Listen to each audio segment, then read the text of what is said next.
Querido amigo, hoje o nosso alvo é completarmos o estudo do capítulo 10 desta segunda carta de Paulo aos Coríntios. O texto que vamos estudar hoje é 2 Coríntios 10, 13 a 18. Nesses versos finais do capítulo 10, Paulo continua defendendo-se e demonstrando a autoridade espiritual que ele tinha recebido do Senhor. Na verdade, mais do que uma defesa, Paulo está atacando fortemente parte dos coríntios e aqueles que os tinham iludido contra si mesmo. Isso é, Paulo está confrontando-se com os judaizantes. Ironicamente, Paulo denomina esses falsos de tais apóstolos. Isso nós vemos em 11:5 e 12:11, mostrando que eles se promoviam ao invés de promoverem o Evangelho de Cristo. Eles se promoviam a si mesmos, queriam aparecer, ao invés de promoverem, de demonstrarem o Evangelho de Cristo. Depois, então, de revidar a acusação de que só era firme e contundente através das cartas, mas que pessoalmente ele era frágil e acovardado, como nós vimos no início do capítulo no programa passado, agora o seu argumento tem uma nova faceta. Paulo, em outras palavras, argumentou que, em certo sentido, o Senhor tinha lhe dado a cidade de Corinto como sua responsabilidade. Você pode conferir isso em Atos 18, 9, 10 e 11. Ali o Senhor Jesus tinha dado uma visão para Paulo e encorajou Paulo dizendo que ele tinha muito povo nessa cidade e Paulo deveria continuar firme ali pregando o Evangelho. Ora, diante disso, Paulo ficava intensamente preocupado com o bem-estar daqueles irmãos de Corinto. Nós veremos então, nos versos que estamos estudando, exatamente essa preocupação.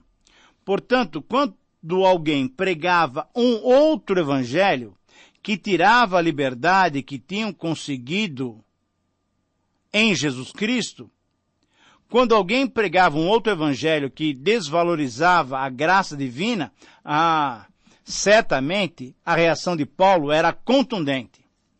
Paulo recordou que logo depois do seu encontro com Cristo e a sua conversão, o Senhor lhe tinha designado como apóstolo aos gentios, às autoridades e também até para alguns irmãos judeus.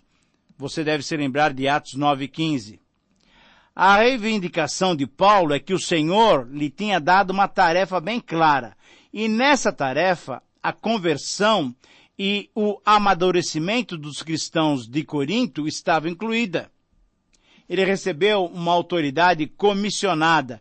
Ele foi recomendado por Deus para essa tarefa e por isso procurava desincumbir-se dela da melhor maneira possível, defendendo o seu apostolado e atacando os falsos mestres que a si mesmo se recomendavam. A frase que ele usou no versículo 13, traduzida por limite adequado ou respeitamos o limite, ou ainda, não além de certos limites, essa frase nos transmite a ideia que vem de uma pista de corridas. Em que cada um dos corredores tem uma raia delimitada onde deve desenvolver a sua atividade, onde deve correr. Certamente você já viu alguma corrida pela televisão, ou talvez até no estádio, e você vê que a pista tem demarcações bem claras, para que cada um comece a corrida na sua raia, para que não perturbe os outros. Paulo estava dizendo que esses falsos mestres, esses tais apóstolos, tinham invadido o seu território, tinham invadido a sua raia, a sua pista de corrida, tinham ultrapassado os limites e recomendavam-se a si mesmos. Paulo afirmou que não agia assim e nem procurava qualquer outra recomendação além daquela que já tinha sido alvo, além daquela que ele já tinha recebido do Senhor Jesus Cristo. Muito bem, então, tendo considerado esses aspectos introdutórios, podemos sugerir como título para esses versículos a seguinte frase bem resumida. A glorificação que glorifica a Deus. É interessante, mas anote aí. A glorificação que glorifica a Deus. Não há lugar para o orgulho na obra de Deus. Tudo o que acontece, acontece pela graça de Deus. Por isso devemos sempre nos lembrar que o orgulho e a soberba precedem a queda. Todos temos a tendência de nos sentirmos orgulhosos, quer seja por grandes ou pequenos feitos realizados. Elogiar a nós mesmos não é muito ético de nossa parte, até mesmo porque o cristão deve ter um espírito de humildade. Conta-se a história de um famoso galo que pregava para a bicharada da fazenda que o sol nascia pelo seu canto.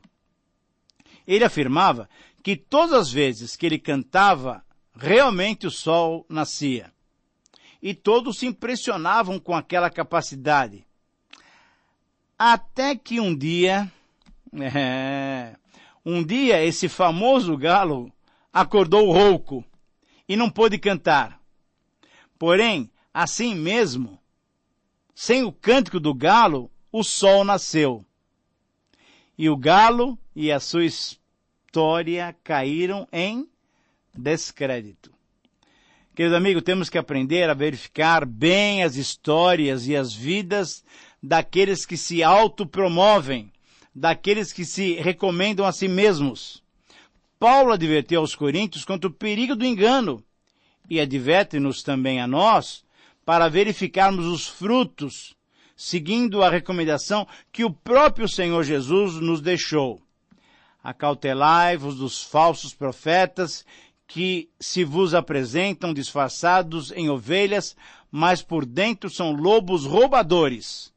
Pelos frutos os conhecereis. Mateus 7, 15 e 16.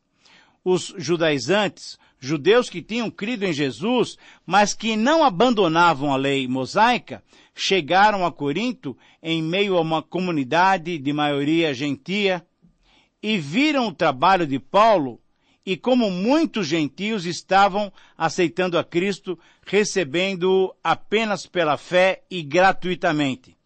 Diante do quê? Diante do grande amor de Deus. Enciumados, então, e invejosos, eles se levantaram contestando Paulo e se declarando a si mesmos verdadeiros apóstolos, missionários e ministros da palavra. Na sua autocrítica, se viam como ministros competentes e capazes. Mas Paulo os combateu severamente. Paulo disse que uma pessoa que conta vantagem sobre si mesma deve ser questionada, pois essa prática não é eticamente recomendável.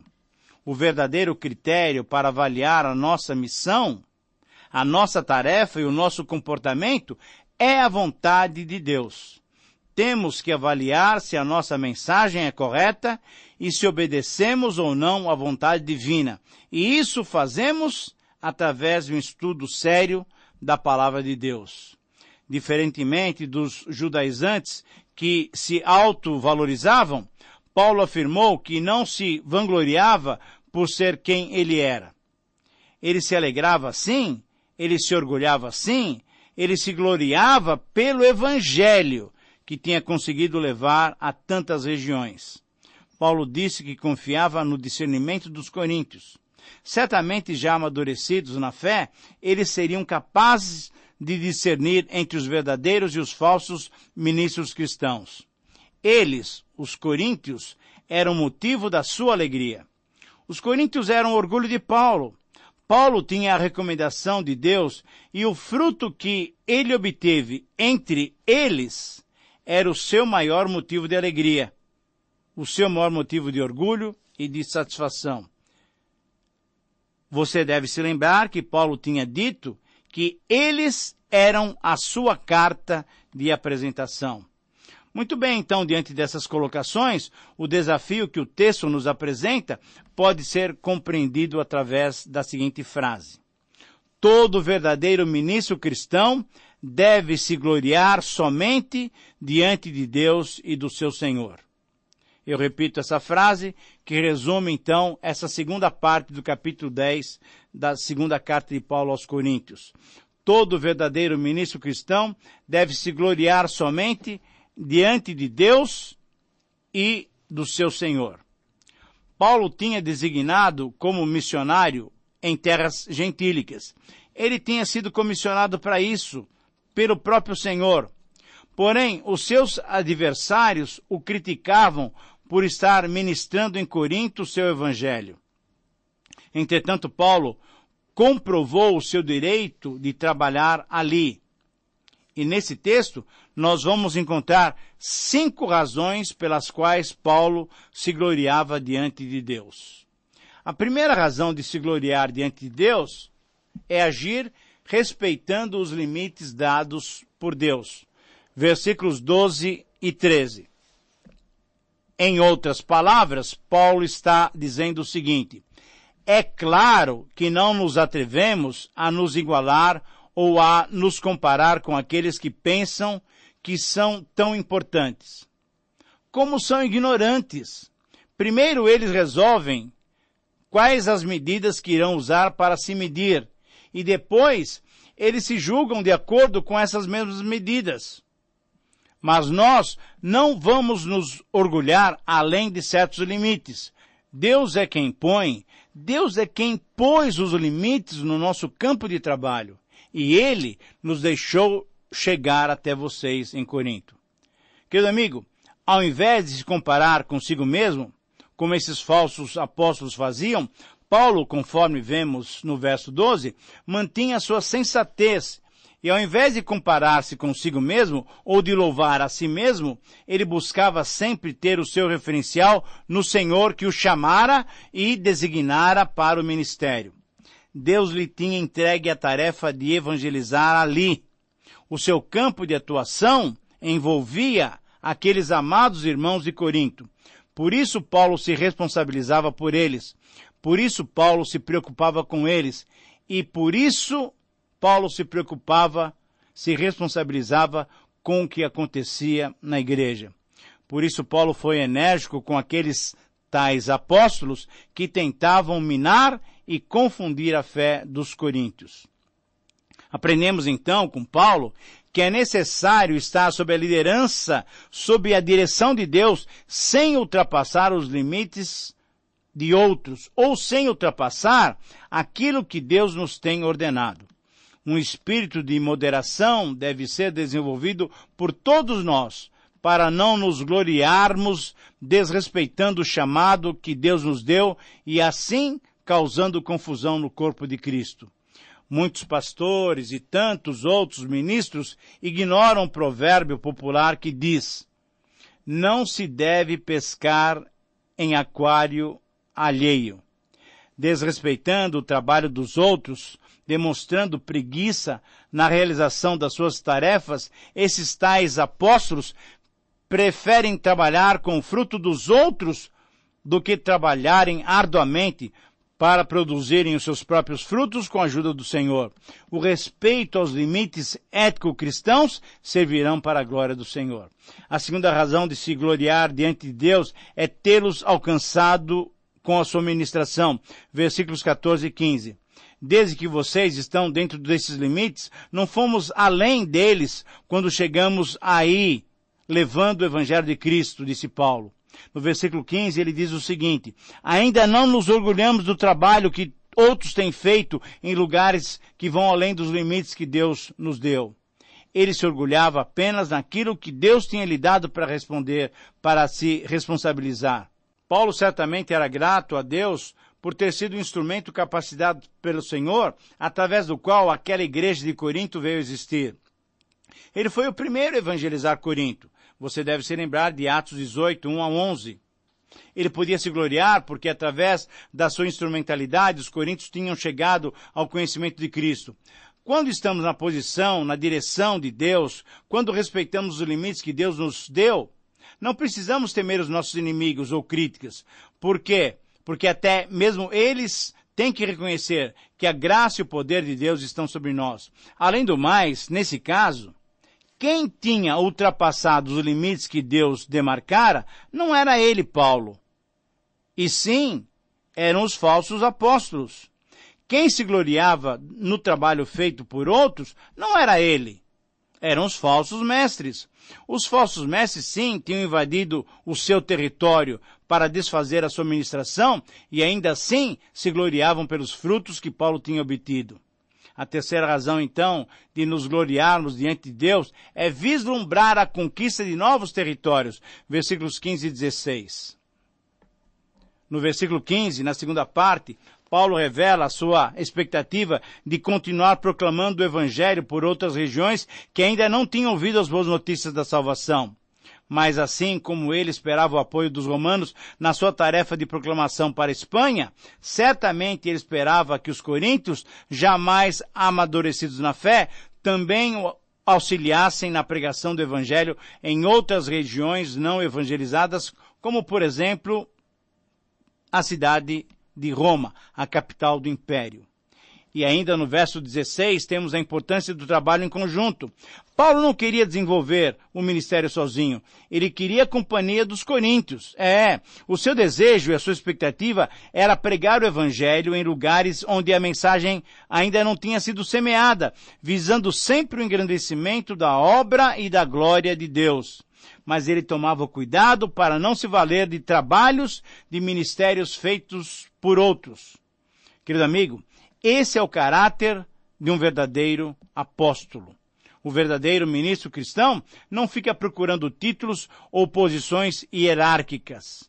Ao invés disso, ele trabalha arduamente para conseguir os frutos no poder do Espírito Santo. A quarta razão de se gloriar diante de Deus é sabermos que só Deus merece todo o louvor. Versículo 17. Quem quiser se orgulhar, que se orgulhe daquilo que o Senhor faz. Em outra versão, é essa a palavra do versículo 17. Quem quiser se orgulhar, que se orgulhe daquilo que o Senhor faz. Paulo sabia muito bem quem merecia o louvor e o reconhecimento. Não era ele pessoalmente ou o seu ministério que deveriam receber o louvor. Não. Quem deve ser louvado em toda e qualquer circunstância é Deus. O próprio Paulo, na nossa primeira carta canônica, nessa carta escrita aos Coríntios, com base no profeta Jeremias, em Jeremias 9, 23 a 24, ele tinha dito o seguinte: aquele que se gloria, glorie-se no Senhor. E além disso, Paulo sabia que na realidade tudo vem de Deus. A eleição, o envio, a extensão da obra, o poder e a autoridade para executá-la. Paulo também já tinha reprovado severamente essa atitude de orgulho daqueles que se autopromovem quando disse também: pois quem é que te faz sobressair? E que tens tu que não tenhas recebido? E se o recebeste, por que te vanglorias como se não o tiveras recebido? 1 Coríntios 4, 7. O objetivo de Paulo era ser aprovado por Deus e não receber reconhecimento dos outros, e muito menos de se gloriar de ter feito alguma coisa. Toda a honra, toda a glória pertencem só ao nosso Deus, ao nosso Senhor. Por isso, então, a quinta razão de se gloriar diante de Deus é sabermos qual a recomendação que vale a pena ter. Versículo 18. Versículo 18 diz, em outras palavras, a seguinte frase: pois a pessoa só é aprovada quando o Senhor a aprova, e não quando é aprovada por si mesmo. Paulo não tentou validar o seu trabalho com comparações com o trabalho de outros. Não. Ele se viu no contexto da responsabilidade que Deus lhe tinha dado. A esfera de ação dele incluiu Corinto e ele faria o possível para que o seu trabalho entre eles, apesar da oposição desses tais apóstolos, não fosse um trabalho prejudicado. Embora Paulo comentasse sobre locais geográficos, ele não sugere limites fixos de território físico no trabalho do Senhor. Os apóstolos, na verdade, foram enviados ao mundo, e a mesma responsabilidade de pregar o Evangelho foi transmitida a homens fiéis e idôneos, conforme lemos lá em 2 Timóteo 2:2. Pessoas que se acham hoje donas de certos territórios no trabalho do Senhor, mostram a mesma atitude carnal que Paulo condenou. De nada adiantam as autorrecomendações, a propagação que fazemos dos nossos feitos. Sabe por quê? Porque não é confirmado, não é aprovado aquele que se avalia a si mesmo. Aquele que aprova o nosso trabalho só pode ser Deus. Paulo sabia que a sua carta de recomendação era a própria igreja de Corinto, conforme ele tinha dito no capítulo 3, versículo 3, e no capítulo 5, versículo 12. Nesse parágrafo, encontramos a frase que deve controlar as nossas tendências orgulhosas de autoengrandecimento. Aquele, porém, que se gloria, glorie-se somente no Senhor. Por isso, meu querido amigo, minha oração é que você seja sempre disponível para trabalhar pelo Senhor, mas direcione todo o louvor e toda a glória só ao Senhor, pois só Ele é digno de louvor e glória. Que Deus o abençoe e que você possa ser usado para a glória de Deus. Um grande abraço e até o próximo programa.